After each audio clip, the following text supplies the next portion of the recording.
Oh, it is now.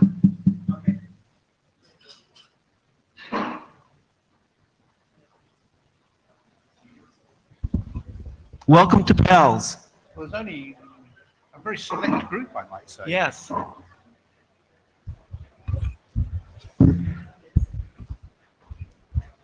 We have a very select group of attendees today. I would like to thank those of you who are here for coming.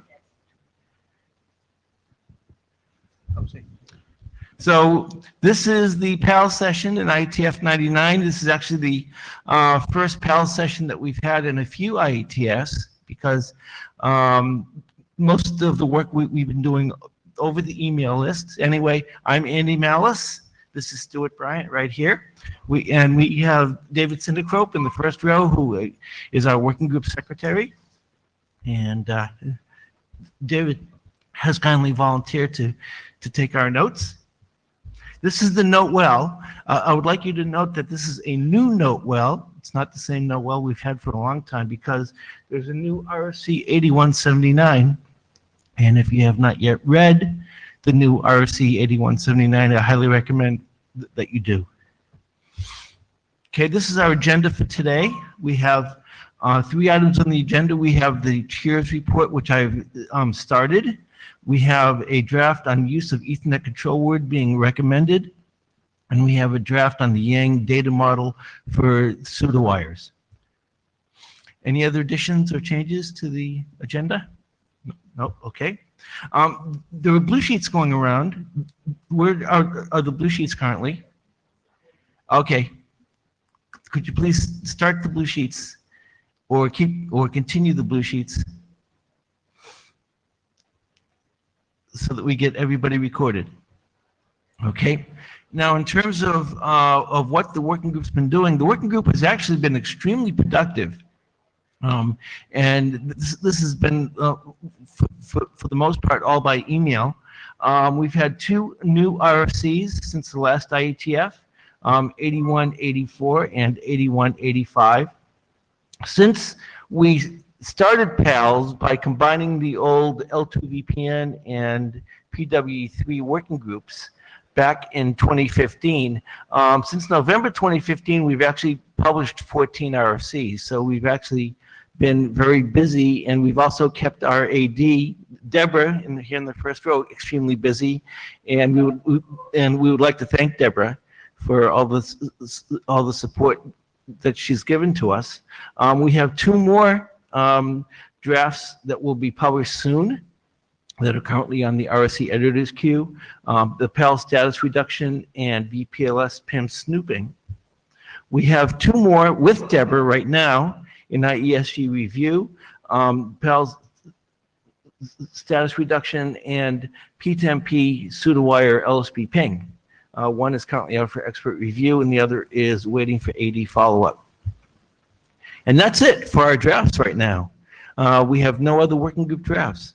However, that said, we do have 2 individual drafts on today's agenda that may become working group drafts.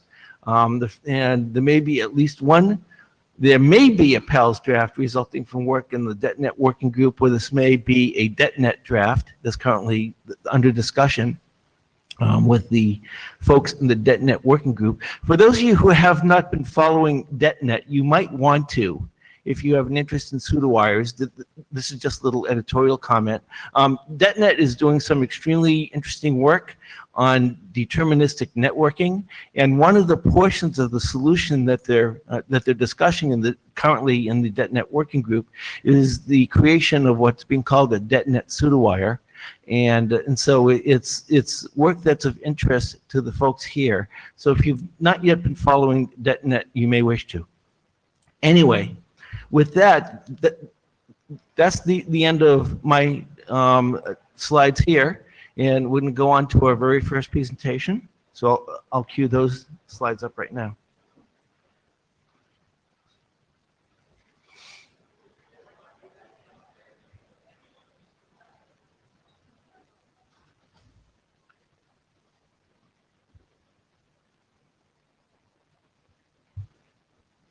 Okay, so Next slide, please.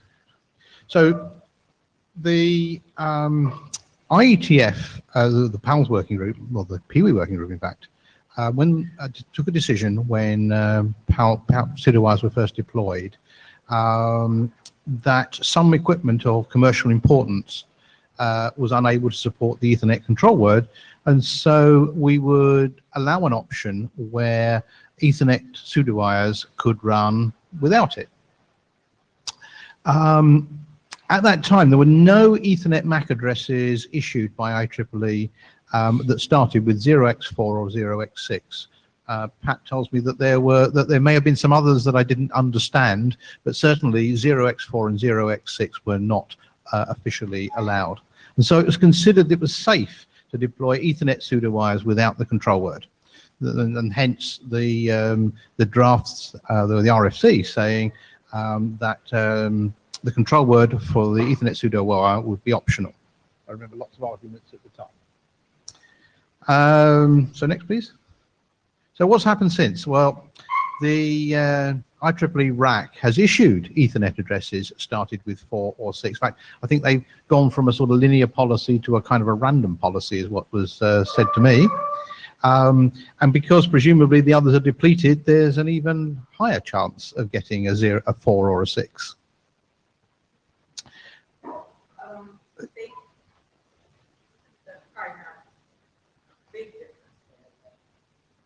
Presumably the non-4s or some non-4s or 6 are depleted, and so Right. yes. But it's irrelevant. Right. Anyway, this makes the initial assumption that there could be no confusion between an Ethernet packet without a CW and a control word and an IP packet invalid now. Although it's actually been invalid for quite some time, it's just that we didn't really talk about it very much. At least none of the vendors really spoke about it. So carry on. Yeah, so I looked, and at least in 2010 they had already assigned some values with 4 and 6. So it's actually been for quite a while, right, that they've been assigning more broadly. And the other point was that it's always been legal to use any address in the local address space.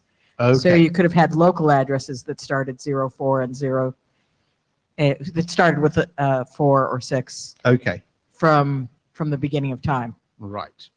So the important thing is that our assumption has been invalid. Was invalid at the time, and has subsequently been seriously invalidated due to changing policies. So what some equipment was doing was to implement some complex proprietary methods to try and figure out whether it was an IP packet or a pseudowire packet, and they rely on sort of heuristics, and or they unrely on heuristics depending on your point of view. So operators have been seeing packet misordering and drops in the network. I'll explain why in a moment, and they've expressed some concern to us. Next slide, please. So why does the misordering happen? Well, it happens in ECMP situations where what people were trying to do was to load balance their pseudowire over a bunch of different circuits in the WAN. And what they would do is they would look below the MPLS label stack, which you're not supposed to do, but they would look there. They would say, aha, it starts with a 4, or it starts with a 6, and so it must be an IP packet, and then proceed accordingly. And they would try and load balance on the 5 tuple, which of course might not be anything of relevance. In fact, it could be a sort of a random field in the protocol, depending on whatever the protocol was. Next slide, please. Why is it a problem? Well, Ethernet has an invariant that there will be no packet misordering. I don't know whether any protocols really use it, but it is an invariant. And I understand there are some protocols. If I may, yes, there are indeed quite a number of protocols that going all the way back to when people did terminal emulation over Ethernet. Right. And there was no sequence number or anything like that. They made the assumption that packets would be delivered in order. So next slide, please. Well, the control word was always designed to prevent this problem by putting a 0 in the first nibble. 0 cannot be a 4 or a 6, and then what we've done is effectively hijacked IP version 0, which was an interesting discussion at the time. So we hijacked 0, we hijacked 1. I think beer is hijacking 2, aren't they? Mm-hmm.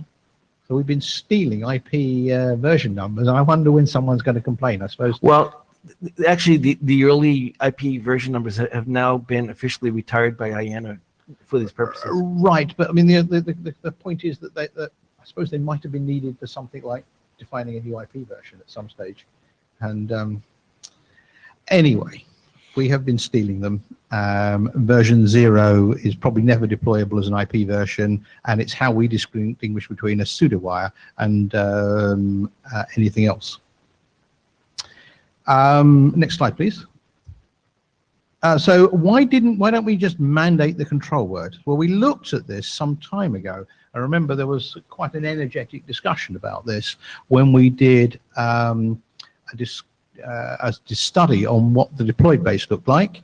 And in particular, we did this in the context of should we mandate a control word based OAM approach for VCCV.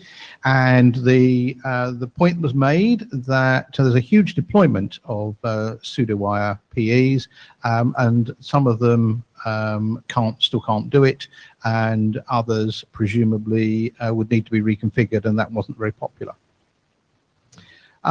So if it's impossible to mandate it, then we can at least start the migration process. So the next slide, please. So the key piece of text in the draft is the text in blue that's on this slide, which is that we update RFC 4448, which is the Ethernet encapsulation design, to state that when the ingress PE and the egress PE support the Ethernet control pseudo-wire control word, then the control word must be used. But can we go to the next slide, because I've got a question for you. I said must there. I'd originally intended to say recommended, hence the title of the draft. But we as a working group need to decide which of these we're going to say. Do we say must, or do we just say recommended? And that's a question for the people present.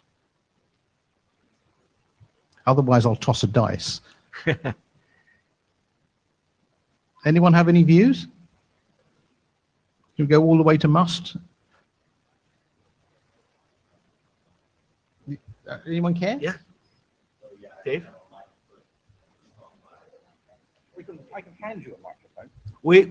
We actually do have people listening on. Yeah, that's why I wanted to use the mic. Yeah. So this is Dave Senecrope. Just a question. I mean, we've discussed this ad nauseum in the past, Yes. and the recommendation was turned down at that point because of existing implementation. Right. I imagine those implementations have not disappeared. So then what do we do when we make this recommended or must? It still says, but when both the ingress and the egress PE support the Ethernet control wire, then we either say it's must or it's recommended that the control word be used. So if you don't support it, then you're not bound by the prefix of this sentence. And okay. So you And presumably therefore, would not deploy it. therefore in danger of passing and running into the problem, right? I mean, Sorry? in other words, if these existing implementations, if the They don't problem is they don't manifested in these conform to- existing implementations, I mean, should there be some Actually, stronger language put in place? Oh, what you mean that you must implement it? It is strongly recommended that implementations not using the control word be phased out or replaced Actually, or updated or. We don't say that, but if people want us to add this, then what's the consensus of the working group? We have another comment first. Ignas Bogdanas, a comment on this about equipment. When this problem started to appear, basically the platforms which had no support for control word were dominant at the time. The average lifetime of a platform in the field is 5-6 years, and most of those platforms which did not support it at the time, they are long gone. Today, virtually everything that supports pseudowires is able to support control word. It's not a problem anymore.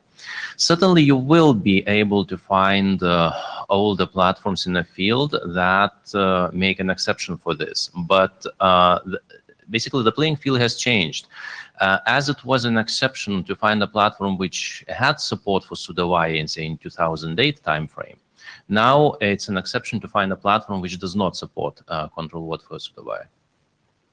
So do I add, so this covers all the cases, this text I've got up here covers all of the cases, right?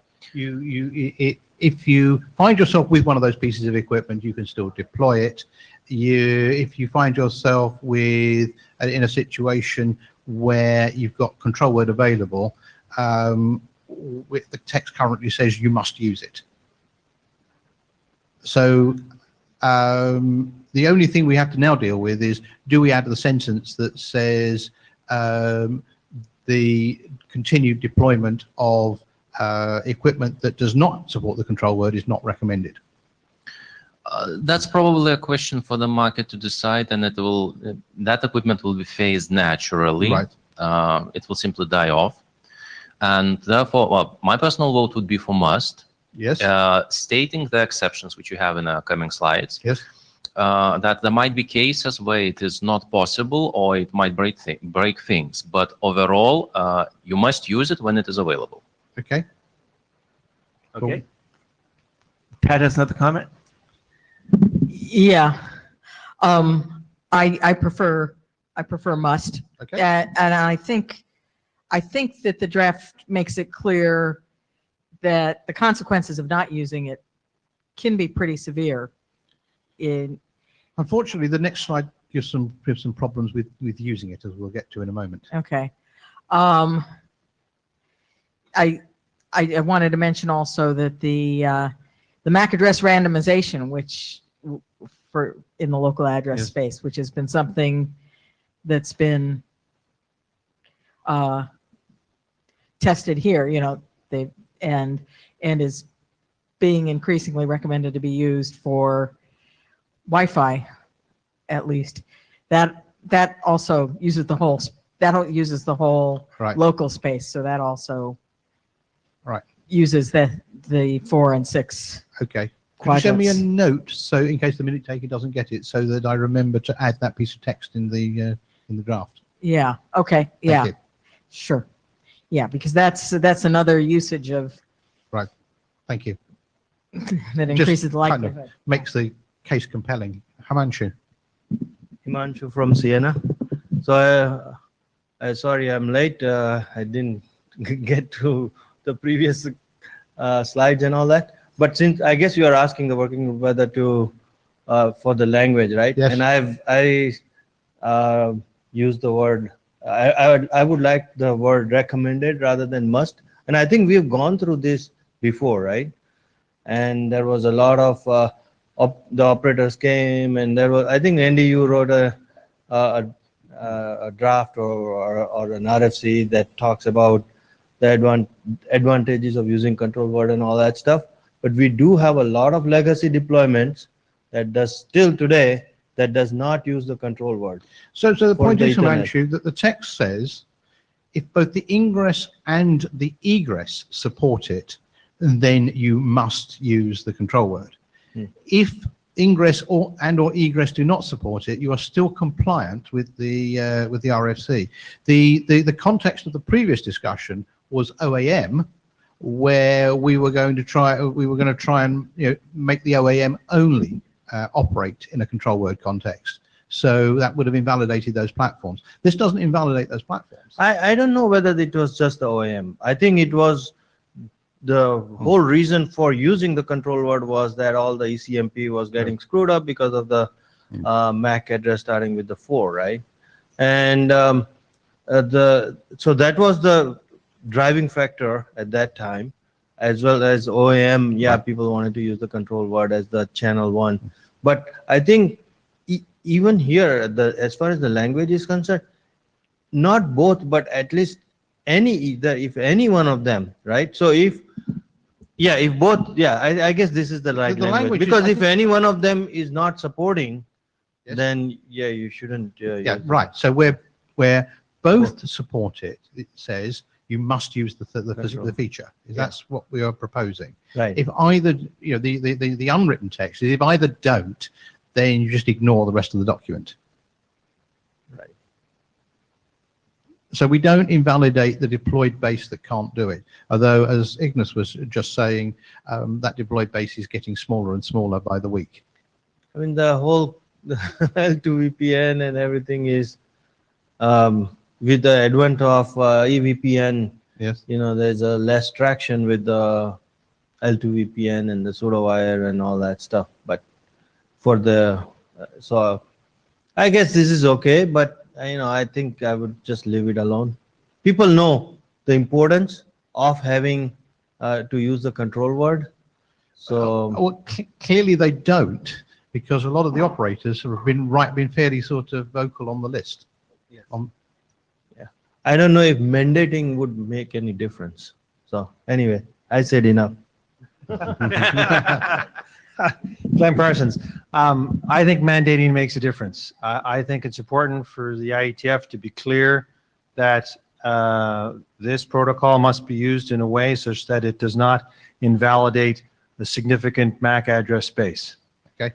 And to me, you must say must. Okay. On the first point. And now on the second point, on equipment that does not support this, I think in addition, you need to add to the document that equipment that does not support this is not recommended or something. So I think you need to say that. Or if you don't want to say it's not recommended or that it's broken, then you need to say that it will cause significant problems because it invalidates part of the MAC address space, and you're not going to know what pieces you're going to get.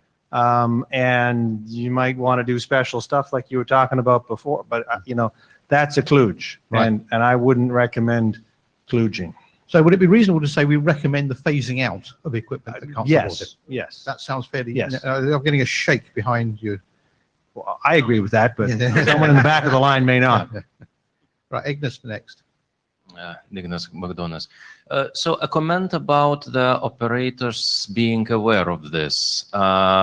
They are surprisingly unaware of this problem. This problem surfaces periodically in various operations mailing lists, and it's always the same story. My new shiny router is dropping packets. What's wrong?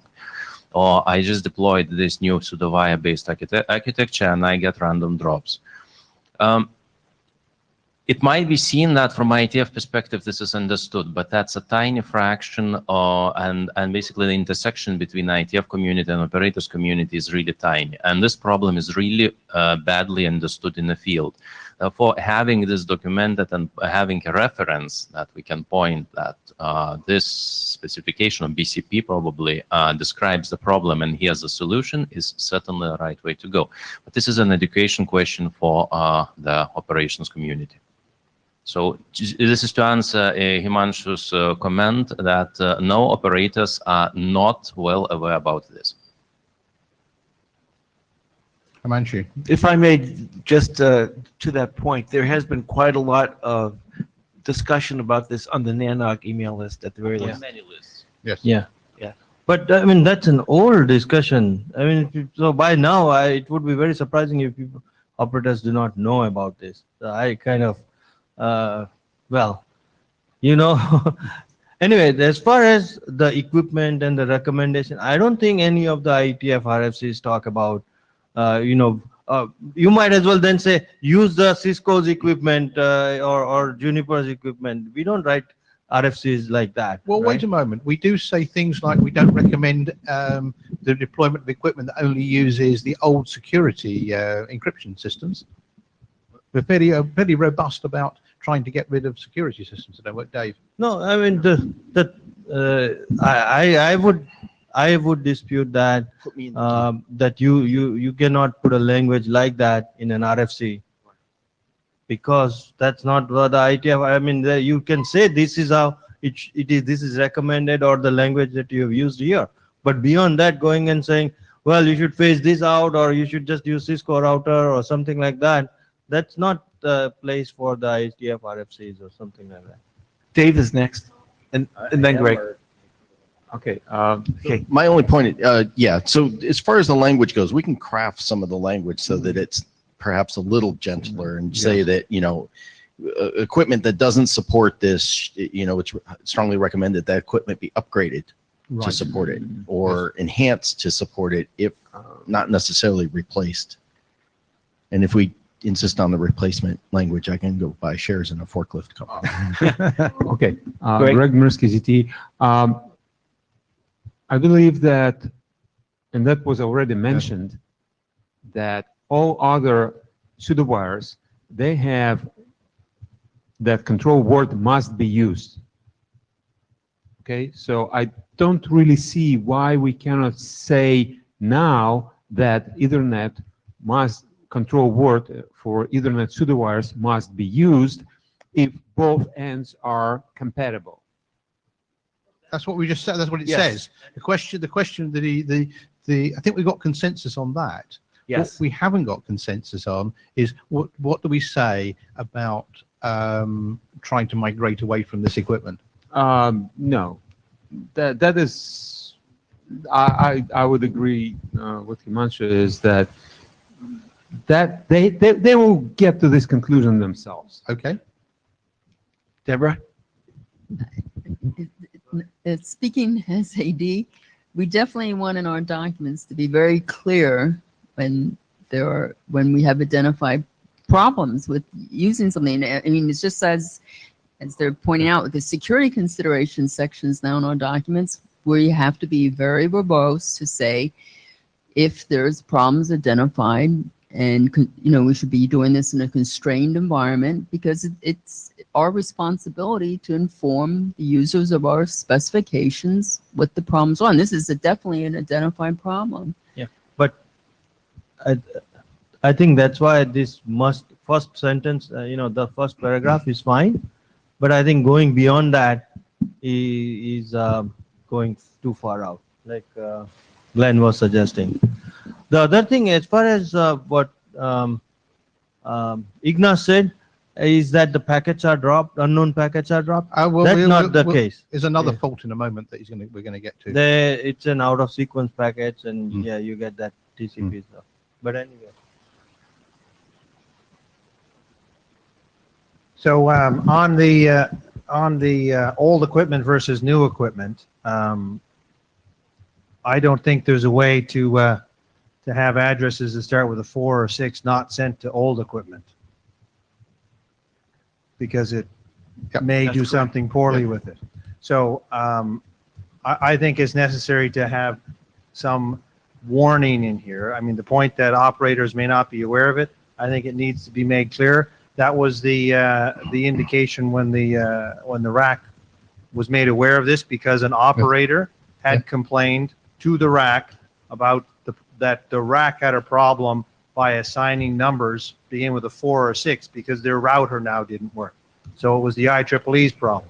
Right. It's not the IEEE's problem. I mean, Right? So the problem is with here, and I would support some indication that the old equipment should be phased out or should be replaced or something softer, just to indicate that there is a problem that's been recognized. This Ethernet-based services, pseudowires, has been humming for a long time. So that one operator coming and complaining at the IEEE about address assignment, I think now, to tell you the truth, I think this problem, probably the routers don't even do the 5-tuple based on the end of label, end of stack label thing. I think there is a fat pseudowire, there is a entropy label, there is a lot of things that are already there. So this notion that okay, the end of stack label with the 5-tuple, let's do ECMP on that. So those routers are also going away. But anyway, I strongly disagree that we should put any language about not using those equipments or anything like that. Noted. Shall we move on to the next slide? Yeah. Okay. Okay, so but there is a downside to this, as Ignace has pointed out to me last night. The first one is obvious, and I didn't really thought, is that the packet gets 4 bytes bigger, 4 octets bigger. And there are deployments where the MTU size is tightly constrained, and those deployments would have a problem with the inclusion of the control word. It seems to me that they might be better off fixing their MTU problem than trying to figure out why they're losing random packets in the network. There are also middle boxes, apparently, that analyzes pseudo-wire traffic without first analyzing the signaling, or maybe they don't see the signaling. And they make assumptions about the packet format, and they work on the assumption there's no control word, and they're just not going to hack this. They are not, however, really conformant to any of our specifications. That's so correct. they'll have to learn. Next slide, please. If you want to use ECMP, as was said, you've got the fat pseudo-wire system available, and you've got the LSP entropy label available. So there are other ways to do ECMP. Next slide. So there's a process recommendation then. So first off, we need an experienced document shepherd to take over this document, as Andy and I are both authors, and Matthew told me over the break that he would do this. Matthew, of course, is perfectly suitable, is eminently suitable, and we're thankful that he's picked it up. That's, Grateful he's picked it up. that's Matthew Bocci, who is a former PWE 3 chair. So then I think I'd like to start the formal adoption process immediately after this meeting. It's my view as both an author and an experienced chair that the draft is perfectly acceptable to come under working group control. As an editor, I will obey the consensus of the working group. So I think the right thing to do is to adopt it. That sends an important message to our colleagues in the IEEE that we're taking the problem seriously. Ideally, I'd like this to be with the IESG by Singapore. So maybe we could try for a record in the working group. Next slide, please. Why the rush? A number of operators have raised this problem with us. The IEEE liaison has raised it with the IESG. Our AD has asked us to fix the problem. The fix is relatively simple. We'll spend more time discussing the context and the limitations than we will the solution. So I think we should do it. I think that's the last slide. Yes. Okay. So we'll hand it over to Matthew Bocci, for to start the process. Clearly, if people don't think we should adopt it, we won't. But I think there's a really good commercial case, a really good case for the IETF to be seen as a good citizen, and so we should pick this up. Okay, just before we move on to the next presentation, who has not yet signed the blue sheets? I want to say something. So as this gets adopted, I would strongly recommend that we send a liaison to some of the folks that use RFC 48, whatever it was, 4448, because and let them know about this problem, because they're going to have corresponding updates in their documents. Right. Well, we should certainly do a liaison to the people who use this, the other standards bodies that use this service, to make sure that they are aware of this change. Yes. Okay, very good. And you can help us draft the liaison, Dave? Okay, great. Thank you very much. Okay, with that, we have one more item on the agenda.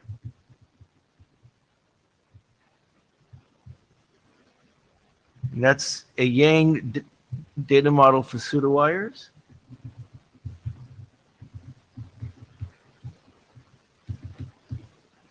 Okay, Ryan. Yeah, I'm Fang Wei from JT, not Pyongyang. Oh, okay, Yeah. okay, Fang Wei. Yeah. So this is the procedural Yang data model. Okay, here. Thank you. So the milestone of pairs shows that we need a young data model for a single segment proceed while and multi-segment proceed while. So we finish this draft to catch the milestone of pairs. We define the young data model for proceed while configuration and operation. So next. Okay.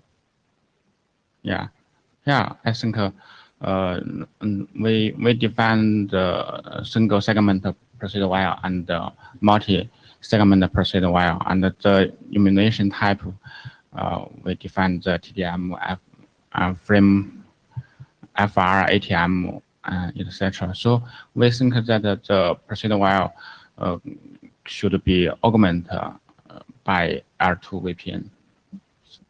So this is the tree structure for the proceed while. There are two parts. The first is single segment proceed while, and the second is multi-segment proceed while. For the single segment proceed while, we define the name, pure IP, and control word. And Fenway? Yeah, it's in front of you there. Yeah. it's too small. Oh, okay.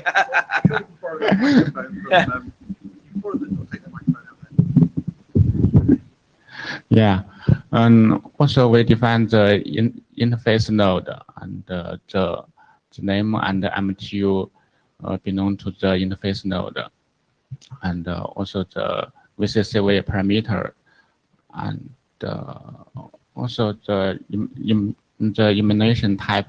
We define TDM, FR, and ATM. So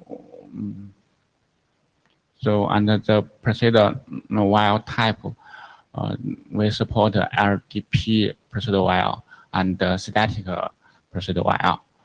For the multi-segment procedure while, we define the name and the procedure while segment A and the procedure segment C. Okay, so this is the tree structure of the draft. Yeah. Okay. So this is very simple. Okay. Yeah. So I have a comment. This is Himanshu from Siena. Yeah. So this is almost all of it is covered in the L2VPN Yang data model. I mean, there is a lot of overlap here. The mostly we have concentrated with Ethernet pseudo-wire in L2VPN Yang model. And the multi-segment part is not there. But many of these other attributes are all covered. And now a pseudo-wire is a separate container. So I would recommend extending that rather than doing a different Yang tree for pseudo-wire in a different working group altogether. Yeah, so Fenway, as I pointed out in email to Ran, there is an existing working group draft in the best working group, Yeah. which is the L2 VPN Yang model. That's what Himanshu was just referring to. This is ongoing work, and it may be better, rather than doing a separate draft here, to take your work and merge that in with the ongoing work that's going on in the best working group. Yes. Yeah, I think this is the one choice. So how about move the procedure while to the past work group?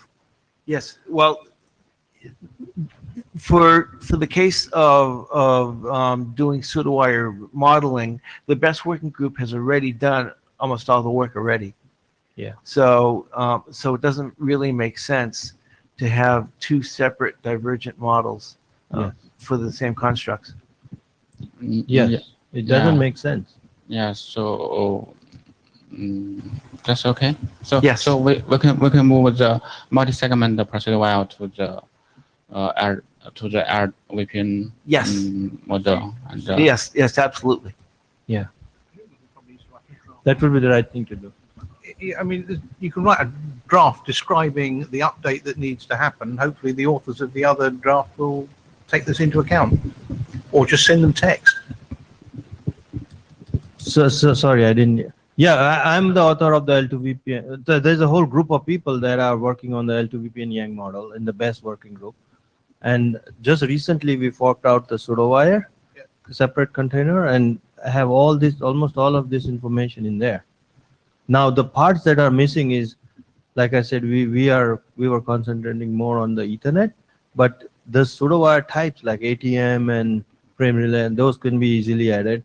And the multi-segment pseudowire part. Do you have the multi-segment procedure wire? Right. So the right thing to do is for the authors of this draft to send to the best working group text that they think should be incorporated. Yes, yes, Yeah, if the two of you could get together and talk, and yes, they make that happen, that'd be great. Yeah. yes, we can. Oh, good. Patrice is here also. Yes, we'll just coordinate that. Okay.